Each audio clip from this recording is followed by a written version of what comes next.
confirm kung magkawala. First of all, congratulations. Ang laki-laki ng event na to. Siguro, first question ko, how do you feel that this actually happened? Ito na guys. Yeah. Time for it to sink in. Yeah. I-analyze nyo na nga, anong feeling nyo na nangyari na itong first album showcase na.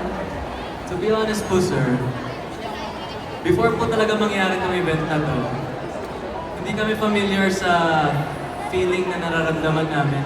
Kasi it's something different since ito po ang unang event ng RIVE sa labas po ng ABS-CBN.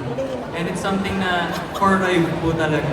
That's why yung feeling po namin, we're not familiar po. Tapos, halo-halo po siya, excitement, kaba. Pero nangingibabaw pa rin po yung tension.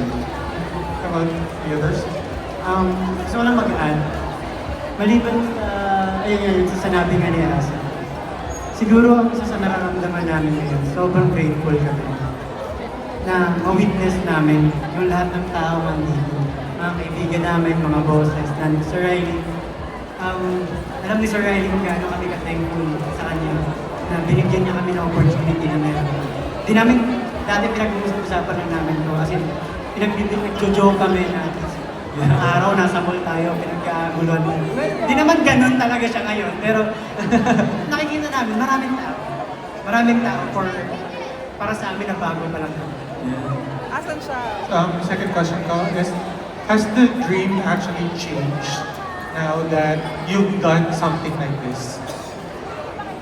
Nagbago na ba yung mga pangarap ninyo ngayon na may nangyayari ng ganito na public events? Right now, since really nagsisimula pa lang po kami, in terms of our dreams, same pa rin po siya pero mas lumaki at tumaas po yung mga pangarap namin. Because we started a dream pero hindi po kami nagsistick sa, a limit or into a box. Pag may na-feel po kami na-achieve kami in a way, mas magsistrive pa po kami, mas may ma-achieve pa and tuloy-tuloy lang po yun para lagi po kami mag-grow. Tsaka pwede yung dagdag para sa akin din po, para sa akin, sobrang gusto po namin yung ginagawa namin, pero hindi po namin kinakalimutan na maging patient po kami. Kaya lagi lang po kami nag-take time, small steps, pero lagi namin iniisip na lahat ng ginagawa namin may progress.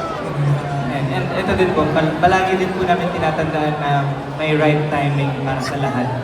And kung ano man yung dream namin before, yun pa rin yung magiging dream namin until now. Mas malaki na. Opo, mas malaki na. Ngayon, of course, may mga P-pop groups that have already succeeded doing international things. Is that something that you look forward to in the next few months, few years? Siyempre, ang goal naman po namin and also the P-pop and the OPM scene is ma-spread nga po yung original Filipino music worldwide, ma-share po kung anong meron yung mga Pilipino. But, ayun na po, nagsisimula pa lang din kami. We're taking things step by step.